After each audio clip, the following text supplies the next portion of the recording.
வணக்கம் மக்களே, welcome to channel அரட்டை. இன்றைக்கி வந்து பார்த்திங்கன்னா நம்ம சென்னையிலே ரொம்ப பழமையான பல்லாவரம் சந்தைக்கு தான் வந்திருக்கோம். இங்கே A to Z எல்லா பொருளுமே கிடைக்கும். வாங்க என்னென்னலாம் இருக்குன்னு சொல்லி ஒவ்வொன்றா பார்க்கலாம். ஸ்டார்டிங்கில் போனோடனே பார்த்தீங்கன்னா ஏகப்பட்ட கடைகள் இருந்துச்சு. அங்கே ஒரு அண்ணா வந்து நம்ம சின்ன வயசில் சாப்பிட்டுட்டு இருந்த பாப்சிக்கல் ஐஸ் வந்து வித்துட்டு இருந்தார். அந்த நானும் என் ஃப்ரெண்டும் வாங்கிட்டு ஒரு டேஸ்ட் பார்த்துட்டோம். அப்புறம் உள்ளே போனீங்கன்னா ஏகப்பட்ட ஐட்டம்ஸ் வச்சுருக்காங்க. இங்கே கிடைக்காத பொருளே கிடையாது, அவ்வளோ பொருள் வச்சுருப்பாங்க. உங்களுக்கு பெட்ஸ் வேணும்னா பெட்ஸ் வாங்கிக்கலாம், வீட்டுக்கு தேவையான பிளான்ஸ் வேணும்னா பிளான்ஸ் வாங்கிக்கலாம், எல்லாமே இருக்குது இங்கே.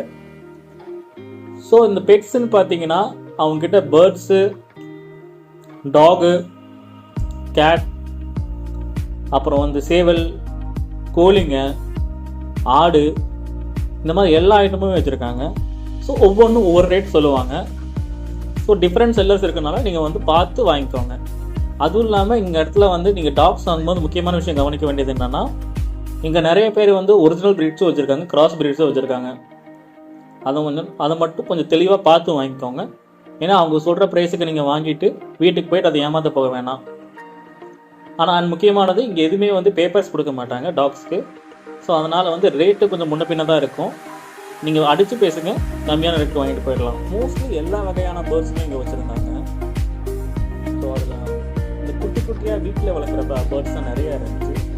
அதுபோல் இங்கே பார்த்தீங்கன்னா வந்து ஹைப்ரிட் கிராஸ் வெரைட்டியில் ஆட்டுலாம் வச்சுருந்தாங்க. அதுவுமே ரொம்பவே அழகாக இருந்துச்சு.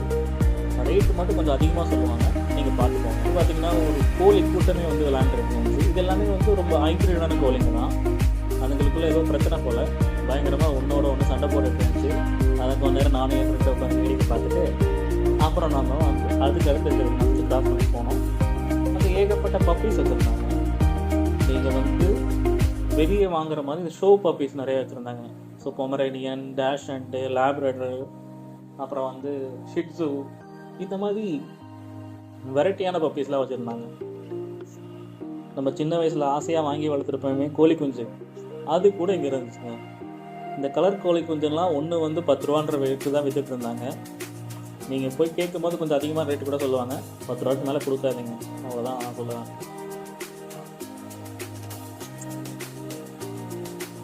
இங்கே சந்தையை பொறுத்த வரைக்கும் மோஸ்ட்லி நம்ம தமிழ்நாடுங்க தான் வச்சுருப்பாங்க. ஸோ அவங்கக்கிட்ட பேசி வாங்குறது ஒன்றும் பெரிய விஷயம் கிடையாது. அதே மாதிரி இந்திக்காரங்களும் இருப்பாங்க, அப்புறம் நிறைய குறவன் இருப்பாங்க. ஸோ அவங்க சொல்கிற ரேட்லாம் பார்த்தீங்கன்னா ரொம்ப அதிகமாக சொல்லுவாங்க. இப்போ வந்து ஒரு 100 ரூபா இருக்க ஒரு பொருளை வந்து அவங்க வந்து 500 ரூபா சொல்லுவாங்க. அவங்க 500 ரூபா சொல்கிறாங்கன்னா நீங்கள் அதில் வந்து கால்வாசி ரேட்டுக்கு மட்டும் கேளுங்க. அதுதான் அப்போ தான் உங்களுக்கு ப்ராஃபிட்டோட வாங்க முடியும். இல்லைனா அவங்க ரேட்டை பேசி கேட்டு வாங்கலாம், அவங்க இஷ்டத்துக்கு ஒரு ரேட்டில் சொல்லி விற்றுட்டு போயிடுவாங்க.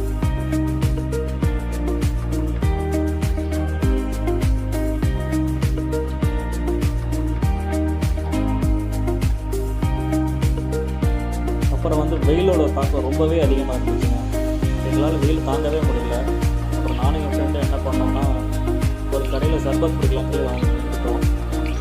அந்த அக்காவும் ஒவ்வொரு லெமன் எடுத்து கட் பண்ணி அழகாக எங்களுக்கு சர்பத் போட்டாங்க.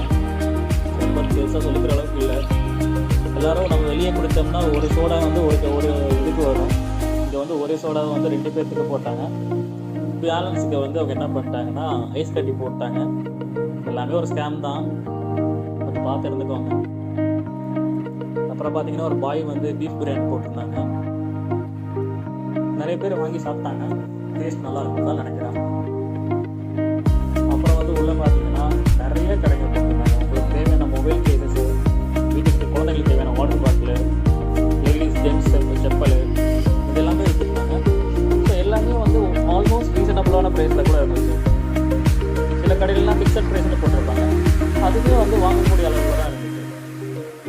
அப்புறம் ஒரு கடையில் பார்த்தீங்கன்னா வந்து நிறையா சூப்பர் மார்க்கெட் ப்ராடக்ட்லாம் வச்சுருந்தாங்க. அது வந்து பார்த்தீங்கன்னா மோஸ்ட்லி வந்து எக்ஸ்பைரி டேட்டு நியராக இருக்க ப்ராடக்ட்ஸ் எல்லாமே அவங்ககிட்ட கிடைக்கும். ஸோ அதனால் வந்து அதை வந்து உங்களுக்கு சீப் அண்ட் பெஸ்ட் ரேட்டில் வந்து கிடைக்கும். சில டைம் பார்த்தீங்கன்னா எக்ஸ்பைரியான ப்ராடக்ட்டில் டேட் கூட மாற்றிருப்பாங்க. அது உங்களுக்கு வாங்குறது வந்து உங்களோட ஓன் ரிஸ்கில் தான் நீங்கள் வாங்கணும். இது வின்டர் சீசன்னால நிறைய பேர் வந்து ஃப்ளாஸ்க் யூஸ் பண்ணுவாங்க. ஸோ அதெல்லாம் கூட கிடச்சி. அப்புறம் வந்து நம்ம காசிமேடு கருவாடெலாம் வச்சுருந்தாங்க. ஸோ கருவாடில் A to Z எல்லா வெரைட்டியும் இருந்துச்சு. ஸோ இதுலெல்லாம் நீங்கள் பெருசாக பார்கெயின் பண்ண முடியாது. அவங்க சொல்கிற ரேட்டை விட ஒரு 10-20 கம்மி பண்ணி வாங்கலாம். ஏன்னா அதில் வந்து பெருசாக அவங்களுக்கு லாபம் இருக்காது, நமக்கும் பெருசாக அதில் வந்து லாபம் வர மாதிரி இருக்காது நம்ம கம்மி பண்ணி பேசினோம்னா. ஸோ அது வந்து ஆவரேஜான ரேட்டில் தான் இருந்துச்சு.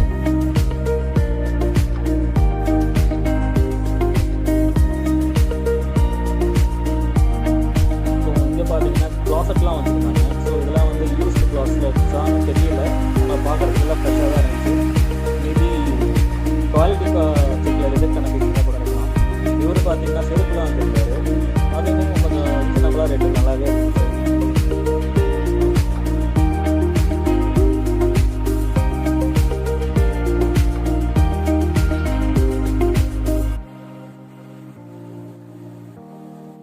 குழந்தைக்கு தேவையான டாய்ஸ்லாம் வச்சுருந்தாங்க. ஸோ அதுவுமே வந்து மோஸ்ட்லி டேமேஜான பீசஸ். அதில் எதுனா இப்போ எலக்ட்ரிக்கல் ஐட்டம்னா மோட்டர் போயிருக்கும், அந்த மாதிரி ஐட்டம்ஸ் தான் வச்சுருந்தாங்க. ஸோ அதெல்லாம் வந்து குழந்தைங்க சும்மா சொப்புச்சா மாதிரி வச்சு விளையாடுறதுக்கு நல்லாவே இருக்கும். ஸோ அதெல்லாம் ரேட்டு ரொம்ப கம்மியாக தான் இருந்துச்சு, உங்களுக்கு வேணும்னா வாங்கிக்கலாம்.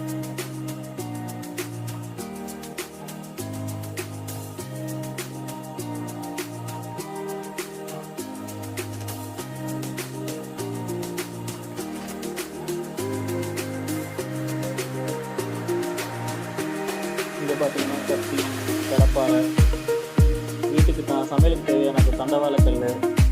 ஸோ இதெல்லாம் தண்டவாளக்கல்னு சொல்லுவாங்க. தண்டவாளக்கல்னால் என்னென்னு பார்த்தீங்கன்னா தண்டவாளம் செய்கிற இரும்பில் செய்கிற கல். ஆனால் துருப்பிடிக்காதுன்னு சொல்லுவாங்க. நான் ஆல்ரெடி வாங்கியிருக்கேன், அது துருப்பிடிக்கும். அதனால் நீங்கள் அதில் பெருசாலாம் காசு நீங்கள் ஸ்பெண்ட் பண்ணாதீங்க. அவங்க கேட்கறத விட 4 ரூபா கேட்டு வாங்கிட்டு வருது, அதான் நமக்கு ப்ராஃபிட். இவங்களுமே வந்து கேட்டால் வந்து கொஞ்சம் குறைப்பாங்க. நீங்கள் வந்து அவங்க குறைக்கலன்றதுக்காகலாம் விற்காதீங்க. அவங்க வந்து ஒரு 100 ரூபா சொல்கிறாங்கன்னா ஒரு 30 ரூபா கேளுங்க. கேட்டு ஆனப்பாக்கு தர மாட்டேன்னு சொல்லுவாங்க. அப்படியே செய்யும் சொல்லி வச்சுட்டு ஒரு 4 ஸ்டெப் நடந்த போது அவங்களே கொடுத்து கொடுத்துருவாங்க. அந்த மாதிரி தான் பார்கெட் பண்ணுறோம். பார்கெட் பண்ண தெரியாதவங்க தெரிஞ்சுக்குவாங்க. அப்புறம் பார்த்தீங்கன்னா குழந்தைங்க பெரியவங்க ஒரு சைக்கிள்ஸ்லாம் வச்சுருக்காங்க. ஸோ எல்லாமே வந்து ஒரு நல்ல கண்டிஷனில் தான் இருந்துச்சு. நீங்கள் கடையில் வாங்குறத விட கொஞ்சம் ரேட்டு கம்மியாகவே இருக்குன்னு சொல்லலாம். மேட்ஸ்லாம் வச்சுருந்தாங்க. இந்த மேட்லாம் பார்க்குறதுக்கு வந்து இந்த டோர் மேட் மாதிரி இருந்துச்சு, அதுவுமே கூட வாங்கலாம். ஸோ மோஸ்ட்லி கார் வச்சுருக்கவங்க வந்து அந்த மேட்ஸ் வாங்கி யூஸ் பண்ணிங்கன்னா கொஞ்சம் பெனிஃபிட்டாக இருக்கும்னு நினைக்கிறேன். அப்புறம் வந்து பழைய ஸ்கிராப் ஐட்டம்ஸ்லாம் நிறையா கிடந்துச்சு. ஸோ நம்மக்கிட்ட வந்து ஒரு பொருள் இருக்கும், அந்த பொருளுக்கான ஸ்பேர் பார்ட்ஸ் மட்டும் கிடைக்கல, நீங்கள் வந்து போய் செக் பண்ணோம்னா கிடைச்சிடும். அந்த ஸ்பேர் பார்ட்ஸ் வந்து அவங்க வச்சுருப்பாங்க, அதை நம்ம எடுத்து யூஸ் பண்ணிக்கலாம். ஸோ அதுக்கான அவங்க காசு மட்டும் காசு வந்து ரொம்பவே கம்மியாக தான் இருக்கும். அந்த பொருள் வேலை செய்யுமா வேலை செய்யாதெல்லாம் தெரியாது, அது 100% கேரக்டரில் யாரும் கொடுக்க மாட்டாங்க. ஜஸ்ட் இது வந்து ஒரு ட்ரையல் மெத்தட் தான். ஒர்க் ஆச்சுன்னா நமக்கு லாபம்.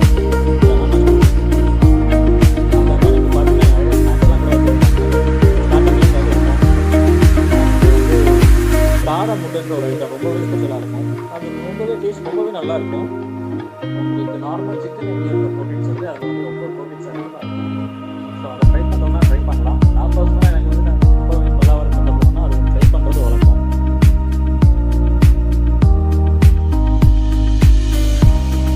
அப்புறம் வந்து ரொம்பவே பழமையான ஆன்டிக் பொருட்கள்லாம் வச்சுருக்காங்க.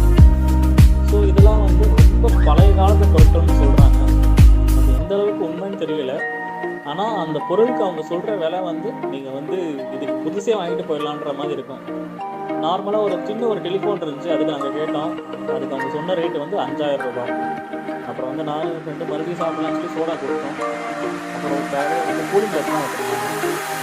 ஒரு கடையில் மட்டும் பார்த்தாருங்க, 2-3 கடையில் பார்த்தோம். ஏன்னா ஒரு கடையில் நாங்கள் பார்த்த கடையில் ஒரு கூலிங் கிளாஸ் 100 ரூபான்னு சொன்னாங்க, இன்னொரு கடையில் 2 100 ரூபான்னு சொன்னாங்க. ஸோ இது லாபம் வந்து நீங்கள் 2 கடை பார்த்தா தான் தெரியும். அது 2 எது பெஸ்ட் தெரியும் அந்த கடையில் வாங்க, அதுதான் நமக்கு லாபம்.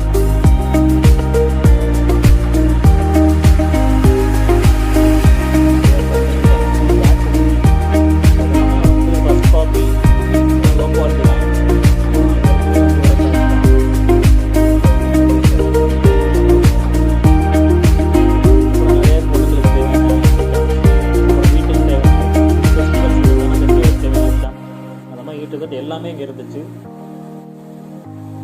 சும்மா ஒரு நாள் உங்களுக்கு டைம் பாஸ் ஆகலைன்னா போய் பாருங்கள். நீங்கள் எதுவுமே வாங்கலாமான்னு சொல்லி போனால் கூட இதான் 1-2 பொருள் வாங்கிட்டு வருது.